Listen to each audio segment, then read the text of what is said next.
Welcome to the land of the rally raid, Morocco. Ready to ride, like always. Challenging the world's finest drivers and riders for more than 20 years in some of the toughest desert sands.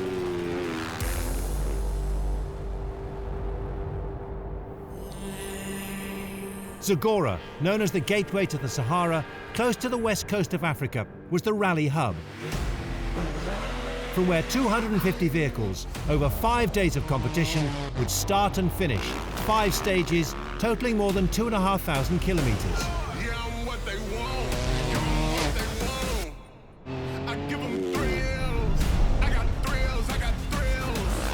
Sunny Morocco. The terrain here is really special. It's a really nice atmosphere here. With 70% of the rally in open desert, navigation would play a decisive role. The challenges here, try not to get lost because there is some really tough navigation.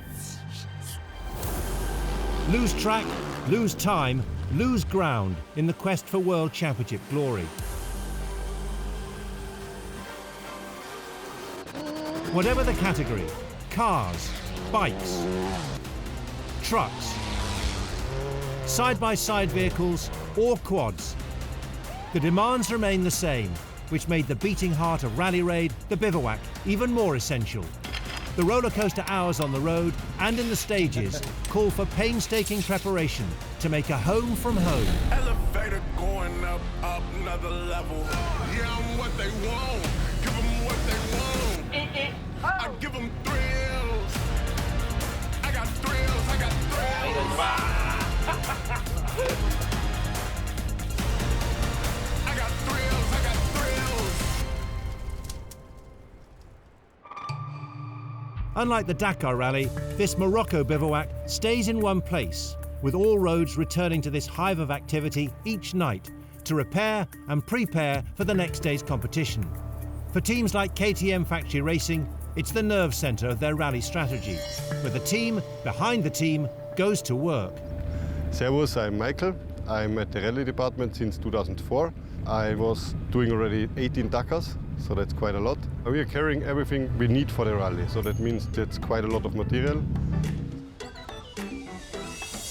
Without what he's doing, no chance to be here, because without him we have nothing. We have no tents, we have no food, we have no bikes, we have no parts.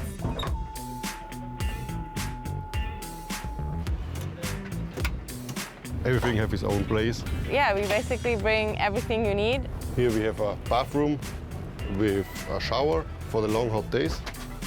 So each rider getting a new front and rear tire every day. It's not just about tyres and tents. The team needs regular refueling with food. Every day we go shopping here, and it's always a little bit of challenge. Sir, shopping paradise Zagora. Hello, good morning. We need some avocados. Then we need tomatoes and onion. We have more or less a pasta. Now you can offer us a good price? Yes, good price. Good price. For another time, inshallah. Okay, yeah. Inshallah. With inshallah, I think everything is working here, more or less.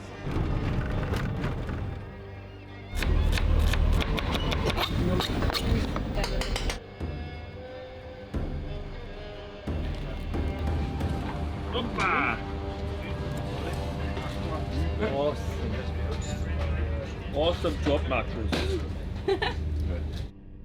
The opening stage on day one was run over 288 kilometres, a taster for bigger challenges that lay ahead. The calm before the storm, as officials and competitors went through their final routines and rituals. Fueled for action and ready to go, the bikes setting off first. Then came a statement of intent from Nasser Al-Attiyah in the car class. He and his French co-driver Matthias have won the event 5 times, and their expertise shone throughout the day.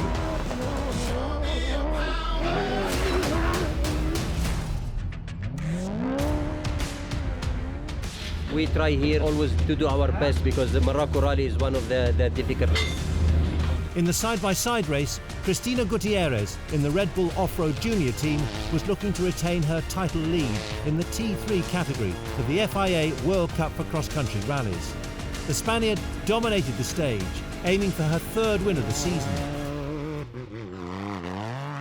The navigation was perfect. We did a very good stage. This car is very nice in tricky zones and very narrow zones. This car is the best, so we are happy.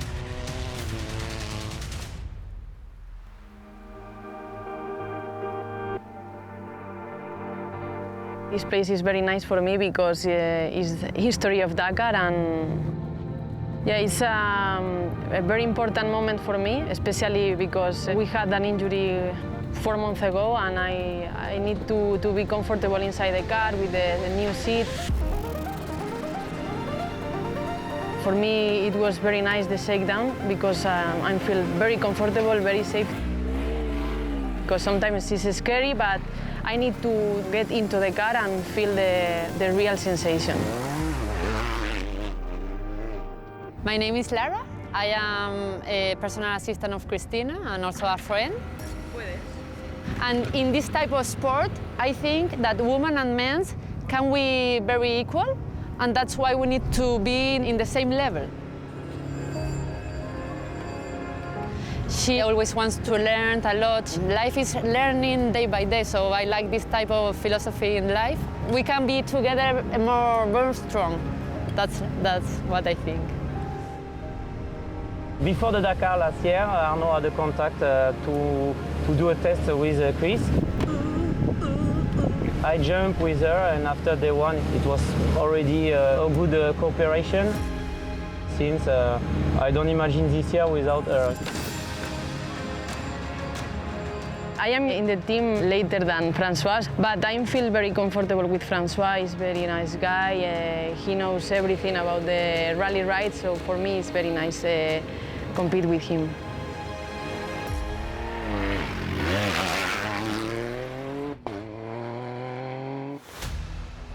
Stage 2, just over 330 kilometres, featured the majestic dunes of Erg Chebi, some of them soaring skywards up to 150 metres high.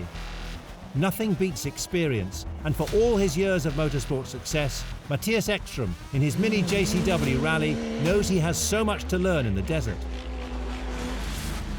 That was a big surprise for me. I've never seen so big dunes in my life, and I'm most happy that we didn't get stuck. It feels like I'm a real rookie when I go in these areas. In contrast, Nasser Al-Attiyah stayed out of trouble and out in front.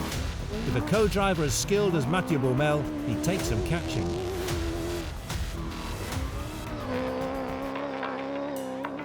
From last year, we don't have anymore the paper roadbook, and all this now is set on this digital roadbook, where we have on the top of the screen all the navigational information, so the distance, the gap, the speed, and whatever. And then the second part is our roadbook for the day. So we have now a remote control, and we can mark the box we passed already, and then I can move forward on the roadbook and to see the different drawing and try to explain the best as possible to Nasser what to do. Two minds make cars go fast in Rally Raid, but for Matthias Walkner, the 2015 cross-country rallies world champion, it's a one-man show. I really try all in, keep pushing all day long. In the end, it works out. Feels good to win a stage. Walkner is the only rider in KTM's star-studded lineup not using the all-new 450 rally bike. Toby Price, along with new teammate Kevin Benavides, was taking his first chance to test the new Challenger under race conditions.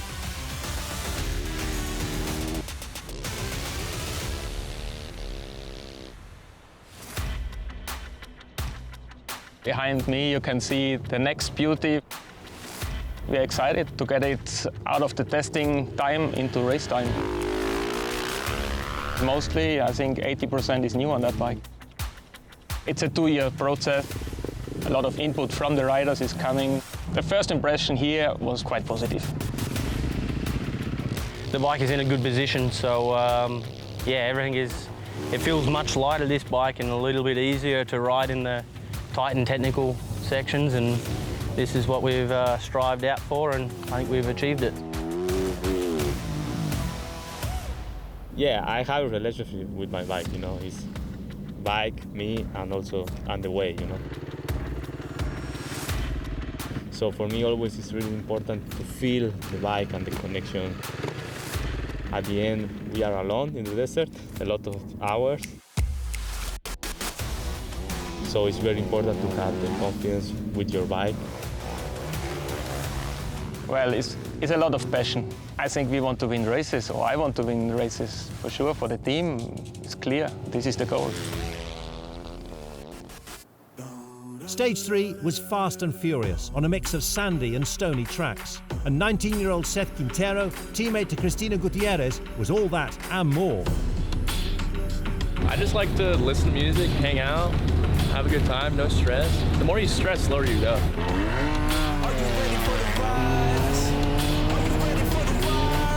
The American overtook 39 vehicles on the stage, setting the fastest T3 time.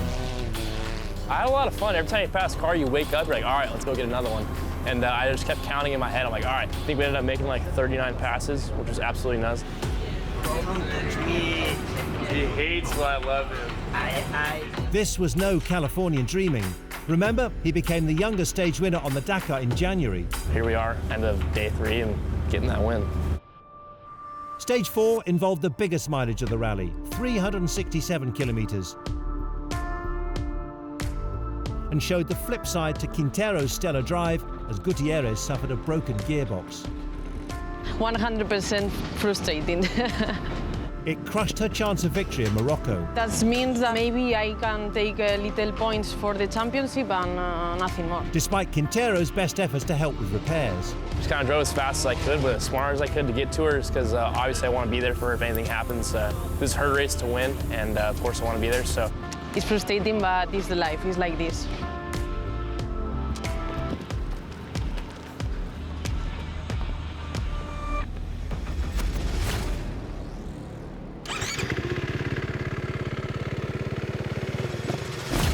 Meanwhile, drama was unfolding among the bikes as Matthias Walkner seized his chance to regain the lead for KTM on this, the longest day. But even the Austrian had no answer to his Australian friend and rival Daniel Sanders, who danced through the desert for the fastest time and 3rd place overall.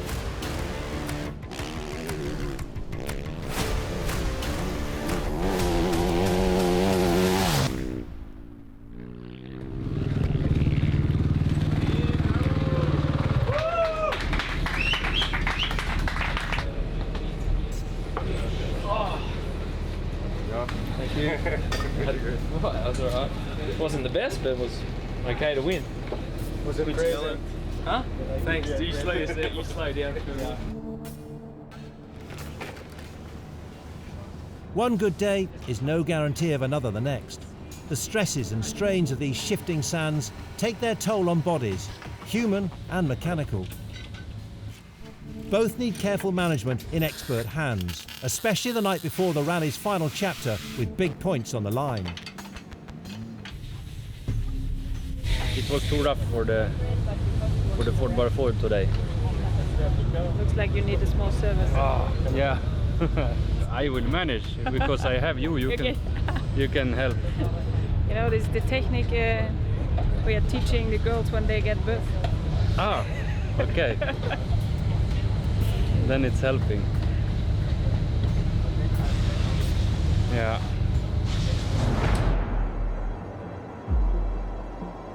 The final stage was the shortest of the rally, 166 kilometres over similar terrain to stage 1.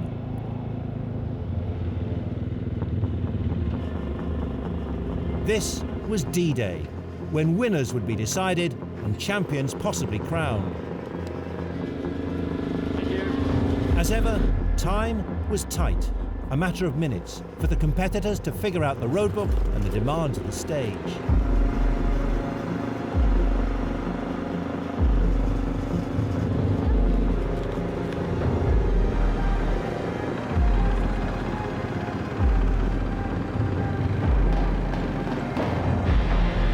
Matthias Walkner, Dakar winner in 2018, knew the numbers and judged his performance to perfection. No need for heroics, just a cool head to finish second, because the Austrian knew it would confirm him as the FIM 2021 Cross Country Rallies World Champion. Reward for a complete team effort.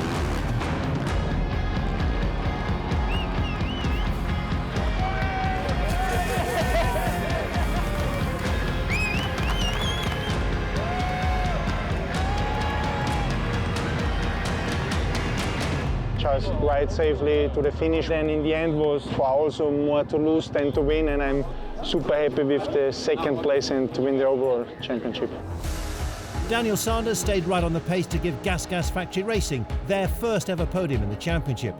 And he'll race again in November, aiming to finish runner-up behind Walkner. This Morocco race was really cool. All the good guys were here. It was really cool to beat some of these guys, and yeah, it gives me a lot of confidence going into Dakar. I've got 3 months and keep charging and keep training, and I know I can be up the front. In the car category, Nasser Al-Attiyah and co-driver Mathieu Baumel ruled supreme. Not even Dakar winner Kuba Prishkonsky could keep pace on the final day in his new two-wheel drive Mini, as Al-Attiyah moved ever closer to a 5th world title. We feel very strong, and I am sure next Dakar will be good for us because we have a lot of experience.